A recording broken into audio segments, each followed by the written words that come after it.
I view the Decade of African Descent as an initiative by the United Nations to really highlight the people of African descent throughout the globe, looking at our history, our current realities, our accomplishments, and really advocate for the fulfillment of our full human rights.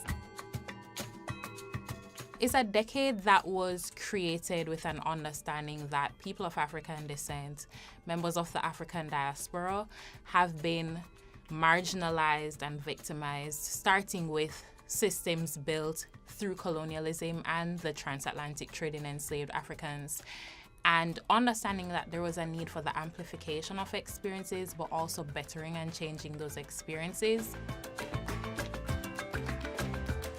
The decade was promulgated and it ran from 2015 to 2024. It was a decade for people of African descent that focused on three pillars: recognition, development, and justice.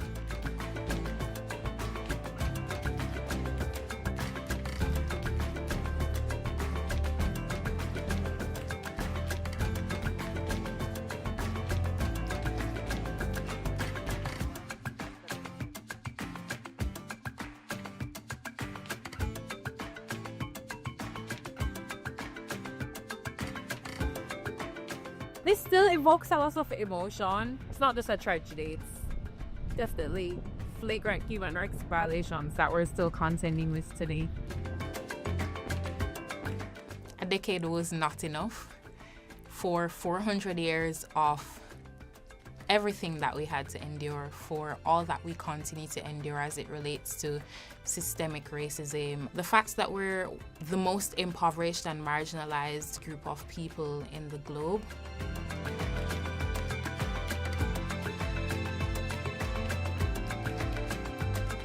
At the end of the decade, while a lot had been accomplished, there was so much more to do. And part of the reason for that is we did not, as a human race, invest sufficiently in the decade. The first case of slave trafficking that we have on record was in 1441 when Portugal abducted African people, and slavery wasn't abolished in Brazil until 1888. That's over 400 years. We would essentially need 400 years of focusing on people of African descent if we want to get anything close to an equal level playing field. So for me, it makes sense to renew the decade, and hopefully this will lead to a century of looking at people of African descent.